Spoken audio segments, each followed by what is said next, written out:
ምስጋና ለዚህ ዲፍሌክሽን ጎል ጀማው ዛሬ ማድሪድ ከጉድ ነው የተረፈው። በቃ ኦፊሻሊ ከዚህ የዋንጫ ፉክክር ሂደት ማለት ነው ራሱን ሙሉ ለሙሉ ማግለሉን ኮንፈርም የሚያደርግበት ጨዋታ ነበር። ያለ ምንም ጥርጥር ነው የምነግራችሁ ጀማው በስንት መከራ በስንት ትግል ዳኛው ወደ አፉ ፊሽካውን እያስጠጋው ነው ይሄንን ጎል በቫልቬርዲ አማካኝነት ግን ዲፍሌክሽን የሆነች ጎል መቆጠር የቻለችው ጀማው ማድሪድ አሁን መቸገሩን ቀጥሏል። ግን በመቸገሩም ውስጥ አሸንፏል። በቃ ዋና ነገር ይላችሁ በዋንጫ ፉክክር ውስጥ ማለት ነው የትንፍጭው ዱቄቱን አምጩ የሆነ ሜንታሊቲ ሊኖር ይገባል። ገብቷላ? ጨዋታውን አሸነፈ 3 ነጥብ ይዘህ መውጣት ላይ ብቻ ነው ፎከስ አድርገህ መሄድ ያለብህ። ግን ይሄ ቡድን ይዘልቃሉ በዚህ ሁኔታው ካላችሁ እኔ ንቅንቅ የሚል አይመስለኝም። በቃ እኔ ፊቱ ምንም ማያስፈራ ማህሉ ቡጥንቅጥ ይወጣ አይታችሁታል። በጣም ወደ ኋላ ፈግፍጎ ይጫወታል። ደግሞ በማፈግፈጉ መጠን ደግሞ የመከላከል ጥራቱ ያን ያህል እኮ አሪፍ አይደለም እኮ ማድሪድ ፊቱ አያምር፣ ማህሉ ዶሚኔት ይደረጋል፣ መከላከሉም ደካማ ነው። ይሄ ቡድን እንዴት ነው ለዋንጫ የሚጫወተው? እኔ ማውቀው ነገር የለም ጀም ይምሪ ነው ብላችሁ ብቻ ኪሊያን ኢምባፔ እንግዲህ ቶሎ ይመለስ። እንግዲህ አንድ የማጥቃት ኃይል የነበራቸው እንደምታውቁት ሮድሪጎ ነበር። እሱም ደግሞ ጉዳት አጋጥሞት እንግዲህ የዓለም ዋንጫም ጭምር እንደሚያመልጠው ነው የተገለጸው። ይሄ ቡድን የሚሄድበት አቅጣጫን እንግዲህ ቁጭ ብለን መመልከቱ ነው ያለብን። ግን አሁንም ቢሆን በዋንጫው ፉክክር ውስጥ መኖሩን ያረጋገጠበት ጨዋታ ነበር። ይመቻችሁ። ሰላም ደሩ። ምን አይነት እብደት ነበር የተመለከትነው ጋይስ? ሪያል ማድሪድ በገዛ እጁ የላሊጋ የዋንጫ ፉክክሩ ላይ ወደ ኋላ ብሎ ለባርሴሎና የቤት ስራውን አቀለለለት ተብሎ በሚጠበቅበት ሰዓት ላይ ባለቀ ደቂቃ ፌዴ ቫልቨርዲ ጎል አስቆጥሮ ለሪያል ማድሪድ እንግዲህ ሪያል ማድሪድ ጣፋጭ የሚባል 3 ነጥብ እንዲያስመዘግብ ማድረግ ችሎ ነበር። በዚህ ጨዋታ ላይ ሪያል ማድሪዶች በጉዳትና በቅጣት ወሳኝ የሚባሉ ተጫዋቾቻቸውን ማግኘት አልቻሉም ነበር። 27ኛ ሳምንት ስፔን ላሊጋ መርሃ ግብር ከሜዳ ውጭ ተጉዞ ሴልታ ቪጎን የገጠመው ሪያል ማድሪድ እንግዲህ አስቀድሞ በቹዋሜኒ አማካኝነት 11ኛው ደቂቃ ላይ ነበር ጎል በማስቆጠር ቀዳሚ ሆኖ የነበረው ማለት ነው። ነገር ግን ከዛ በኋላ ሴልታ ቪጎዎች 25ኛው ደቂቃ ላይ በኢግሊያስ አማካኝነት ሌላ የካውንተር አታክ እንቅስቃሴ በመፍጠር ጨዋታውን አቻ ማድረግ ችሎ ነበር ማለት ነው። እዚህ እንቅስቃሴ ላይ ትሬንት አሌክሳንደር-አርኖልድ እንዲሁም ደግሞ የቡድን አጋሮቹ ቦክሳቸውን የተከላከሉበት መንገድ በጣም ደካማ ነበር። ለኔ ትሬንት ወደ ሪያል ማድሪድ ከመጣ በኋላ ራሱን እያጣ ያለ ተጫዋች እንደሆነ ነው ፊል እያረኩኝ ያሉት ከሆኑ ሞመንቶች በስተቀር ትሬንት ሆኖን እየተመለከቱት አላገኘውም ማለት ነው። እንግዲህ በዚህ ጨዋታ ላይ እንግዲህ 1-1 ረጅም ደቂቃ ክፍለ ጊዜ ጨዋታው ከመራ በኋላ 95ኛው ደቂቃ ላይ ፌዴ ቫልቨርዲ ለሪያል ማድሪድ ያደጋ ጊዜ ተጣሪ ሆኖ እንግዲህ ሁለተኛውን ጎል በማስቆጠር ከባርሴሎና ጋር ያላቸውን የነጥብ ልዩነት ወደ 1 ማጥበብ የሚችሉበትና በላሊጋ ዋንጫ ፉክክር ውስጥ አሁንም አለን የሚሉበትን ወሳኝ 3 ነጥብ እንዲያስመዘግቡ ማድረግ ችሏል ማለት ነው። ሪያል ማድሪድ አሁን በዚህ ሰዓት ላይ በላሊጋው 63 ነጥቦችን በመያዝ ከባርሴሎና በአንድ ነጥብ ዝቅ ብሎ ሁለተኛ ደረጃ ላይ ይገኛል። ባርሴሎና ቀሪ ጨዋታ ነው። ቀሪ ጨዋታውን ማሸነፍ የሚችል ከሆነ መልሶ የነጥብ ልዩነቱን ወደ 4 ማስፋት ይችላል። ለማድሪዶች ግን በጣም ልዩ ምሽት ነበረ ማለት ይቻላል። ለማንኛውም እናንተ ስለ ዛሬው የማድሪድ ውጤት ምን ትላላችሁ? ሀሳባችሁን አጋሩኝ። የፕላስ ምልክቱ መጫን እንዳትረሱ። የላሊጋው ካቦ 3 ነጥቡን በሚገርም ሁኔታ ወደ ቤቱ ይዞ መሄድ ችሏል ማለት ነው። ባለቀ ሰዓት የዳኛውን ደስታ ነው የነፈጉት ያራዳ ልጆች። ፊሽኮል ሊነፋ ሲል ነጠቁት። ሌላ ነገር የለውም ማለት ነው። ኮርቱዋ ምን አይነት በረኛ ነው ግን ያራዳ ልጅ 16 ጣት ያለው በረኛ እንደዚህ አልታየም ማለት ነው። ቤትም ነው በቃ ኳሷን የሚያወጣት ነው ማለት ያራዳ ልጅ ማለት ነው። ለማንኛውም እጅግ በጣም ፈታኙን ጨዋታ ሪያል ማድሪዶች ባለቀ ሰዓት በተገኘች ጎል 2-1 በሆነ ውጤት አሸንፈው ወሳኝ 3 ነጥብ በማስመዝገብ ነጥባቸውን 63 በማድረስ ከባርሴሎና ጋር ወደ 1 ዝቅ ማድረግ ችሏል ማለት ነው። ነገ ባርሴሎና እስኪጫወት ድረስ ማለት ነው። ነገር ግን እጅግ በጣም አስገራሚ ጨዋታ ነበር ማለት ነው። በቃ ይህንን ውጤት ምናልባት ነገ ባርሳ የሚጥልላቸው ከሆነ ድንቅ ይሆንላቸዋል ማለት ነው። እስከዛው ድረስ ግን ላሊጋው በዋዛ ፈዛዛ የምንፋታ አይነት አይደለንም ማለት ችሏል ማለት ነው። የራዳ ልጆች ሐሳብ አስተያየታችሁ ኮሜንት ላይ አስቀምጡ። አዳዲስ ሰዎች ፎሎ ማድረግ ስፖርት የመረጃ ማግኘት ይችላላችሁ። በደም ሼር ኮፒ ሊንክ እንዳይረሳ። ይመቻችሁ። ትረፍ ያላት ነብስ አለች እናቴ። ቫልቬርዲ አላህ ይስጥህ። ዲፍሌክሽን የነካው ልጅ ራሱ አላህ ይስጥህ ነው የምልህ። አንተ ራሱ ምስጋና ለእናንተ ለሁለታችሁ። ቂጥ ገብተን ነበር ጎበዝ፣ ቂጥ ገብተን ነበር። በቃ ባርሳ ሊፈነጭብን ነበር። እንደ ባለፈው ዓመት ሊቀጣን ነበር። ብስሚላ ተርፈናል። ያራዳ ልጆች ተርፈናል። ቢስሚላ ምን አይነት እድል ነው! ደስ የሚል እድል። ማድሪድ ፋሚሊ እንኳን ደስ ያላችሁ። ቪዲዮን ኮፒ ሊንክ፣ ሪፖስት፣ ላይክ በማድረግ ጀምሩት። እውነት ዛሬ በጣም እድል በጣም ነበረው ማድሪድ። በቃ እድለኛ ነን ዛሬ። ይሄን 3 ነጥብ ይዞ መውጣት በጣም የሚገርም ነበር። ባለቀ ሰዓት እንግዲህ 1 ደቂቃ ነበር የቀረ። ቫልቬርዲ አላህ ላከልን። እውነት ዛሬ ፈጣሪ ነው የደረሰልን። በጣም ወሳኝ 3 ነጥብ ነው። እንደምታውቁት ማድሪድ በጣም በጉዳት የታመሰ ነውና እና ዛሬ 3 ነጥብ ወሳኝ 3 ነጥብ ማሳካት የቻለው። እኔ ላሊጋው ብዙም ተስፋ የለኝም።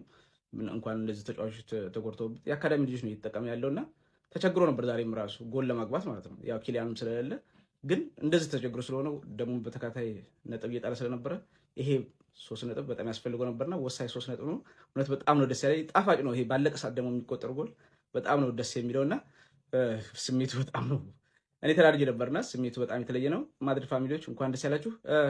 ሊቨርፑልም በኤፍኤ ካፑ ወልቭስን ማሸነፍ ችሏል። ባለፈው በፕሪሚየር ሊጉ ተሸንፎ ነበረ። አሁን ግን በሰፊ ጎል ልዩነት ነው ማሸነፍ ይቻላል። እንዲሁም ደግሞ በፈረንሳይ ፒኤስጂ ተሸንፏል በሞናኮ። ያው እኔ ሉዊስ ኤንሪኬ በጣም የተዳከመ ነው እንደምታውቁት። ተጫዋቾቹ በርግጥ እየተጎዱበትም ስለሆነ ግን አፕዴት አላደረገውም። ያምናውን ቡድን ትንሽ ጨመር ማድረግ ነበረበት። እኔ ያ ሁላ ብር አግኝቶ ሌላ ተጫዋች ዝውውር መፈጸም ነበረበት። እየተቸገረ ነው የሚገኘው፣ ግን በርግጥ አሁንም መሪ ነው።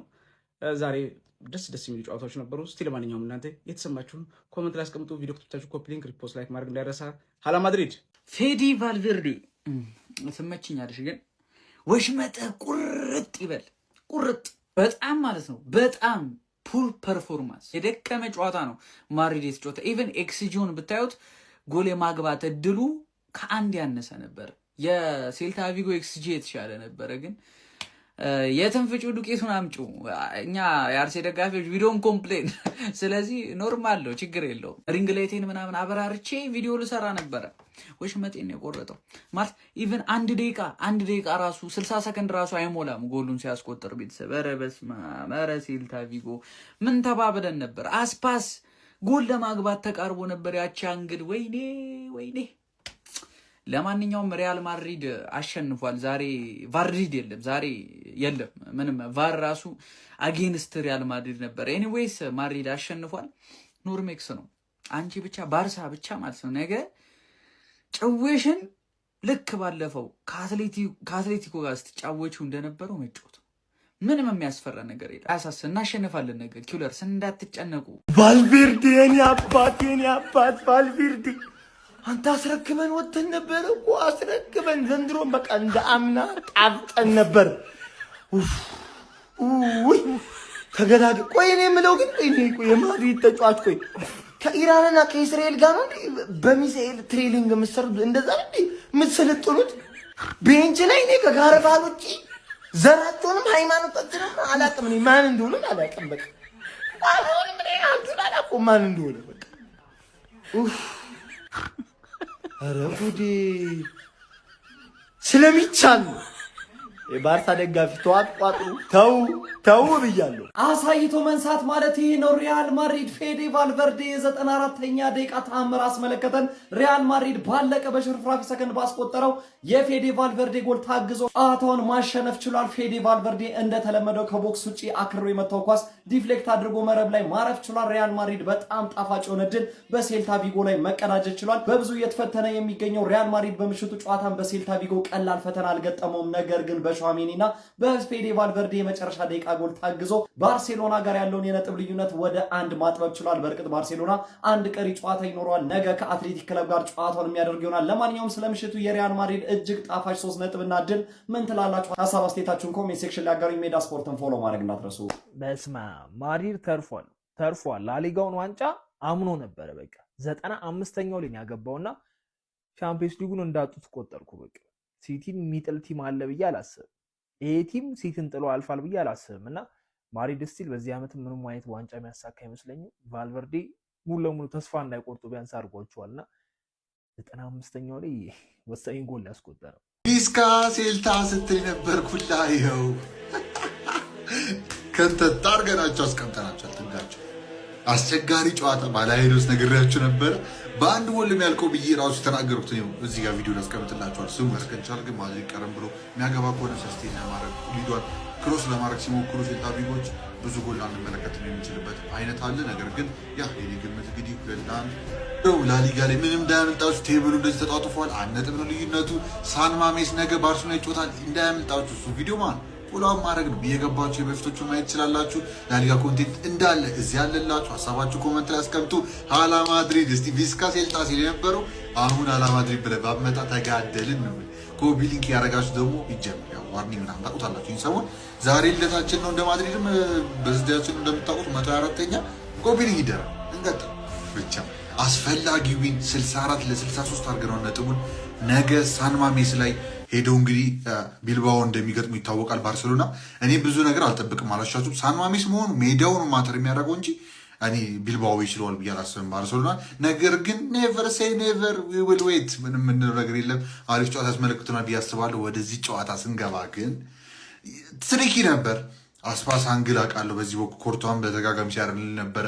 በእኛም በኩል ግን ቪኒሲየስ ምናምን ፈርስት ላይ በተለይ ተረጋግተን ነበር። ጨዋታውን የጀመረበት መንገድ ያምር ነበር። ግን ከዛ በኋላ በመሀል ትንሽ ስዊቾፎች ነበሩ ኦብቪስሊ እና ፒታርክን ብዙም አሪፍ ጌም አላሳለፈም። ልብ ብለን ካየን አርኖልድ እንኳን እንደዚህ እስኪሆን ድረስ አርኖልድ መጀመሪያው ጎል የሰራው ስራ የተናገርኩት ልጅ ባይዞ ስዌድበርግ አልወደውም ያልኳቸው ነፍሱም በታተነው ብቻ እኔ ዶኩ ጋር ምን እንደሚፈጥር ፈጣሪ ልዳ፣ ሌላ ምንም አይደለም። ያን ሬከርድ ይሰብረዋል። 14 ድሪብል ያረገባ እሱን ይሰብረዋል። ብቻ ትሬንት ዩር ኩክድ ማ አይ ዶንት ኖ ዋት ዩር ጎና ዱ ለኔክስት ጌም። ኤኒዌይስ ግን ይህን ጌም ስናወራ ይሄ ጎል አንተን ሽጦ ኢግሌሲያስ ደግሞ ለብቻው ተለቀቀ አገባው። ምንም ማድረግ አይቻልም። ዛቶ ዞን ትሬንት አላሸም ወይ ስለምናልባት ሰፖርት አላረጉም ነው ሊል ይችላል። ግን ደግሞ ክሎዝ ኮንታክት ነበርና እንደዛ ሊያልፍ ይገባል ብዬ አላስብም። ኢደር ወይ እሱን ለፉትና ወደ ጨዋታው ገባ ብለን ስንመለከት ትሬንት ፒታርክ ምናምን ጥሩ አላሳለፋችሁ። ነገር ግን ቹዋሜኒ እንደተለመደው ቫልቬርዴ ሁለቱም ደግሞ የሚገርም ሲዝን እያሳለፉ ነው። ባለፉ ብያችሁ ነበር። ሁለቱም አገቡልን ዛሬ። የሁለተኛው ጎል ትንሽ ላክ ነበራት፣ ነገር ግን ጠቅሞናል። ያው ዳኛው ደግሞ የሻረብንን ጎል አይታችሁታል። የሻረብንን ጎል አልኩኝ ፔናልቲ እንግዲህ ይሄኛው ያሰጥ ነበር። ነገር ግን ከኋላ እንግዲህ ትዝ ካላችሁ ፓላሲዮስ ገፍትረሃል በሚል ነበር ፔናልቲውን የተሻረው። ግን ሃንድ ቦል ነበር ነው እንግዲህ የሚሉት። እንግዲህ የተነጋገሩት እንደዛ ነው ያሉት። እናሳልፋለን፣ ስላሸነፍን አንጨቃጨቅም በሱ ዙሪያ። ኢደር ዌይ ይመቸን። አስፈላጊውን ባላሂዶስ ሄዶ ነጥብ መውሰድ ማለት ነው ስላልገባ ነው። ሴልታ 6ኛ ላይ ያለበትን ፎርም ታውቁታላችሁ። በጣም አስፈላጊው ነበረ። ከዚህ ያው ተነሳስተን የሆነ ነገር ለመፍጠር ሞክራ። ፈርላንድ ሜንዲ አሪፍ ነበር። ኮርቷ እና አሴንሲዮ ትንሽ ትሪኪ ነበሩ። ሪገር እንደተለመደው አሪፍ ይጫወታሉ። በዛውም ያህል አጥፍተው የሚወጡ ነበሩ። ከዛ ያው ትሬንት ጥሩ አልነበረም ራይት ባክ ላይ። ፒታርክ ራሱ ጥሩ ጨዋታ አላሳለፈም ዛሬ። ቹዋሜኒ፣ ቫልቬርዴ አዝ ኦልዌይስ በጣም አሪፍ። አርዳ ጉለር ትንሽ ሻል ያለ ነገር ተመልክቼበታለሁ። ቪኒም እንግዲህ ሲሞካከር ነበር ፈርስት ሃፍ። ከዛ በኋላ ጠፋ ሲል ተመልክተን ነው። ሰከንድ ሃፍ ላይ ደግሞ ትንሽ ከደጋፊው ጋር ምልልስም ነበረ። ኢደር ዌይ ግን ዋና አሸንፈናል። ሀላ ማድሪድ የነገውን የሳን ማሜሱን ጨዋታ ተመልክተን ደግሞ በሪያክሽን የምንመለስ ይሆናል። ቀጣይ እስክንገናኝ ድረስ ይመቻችሁ።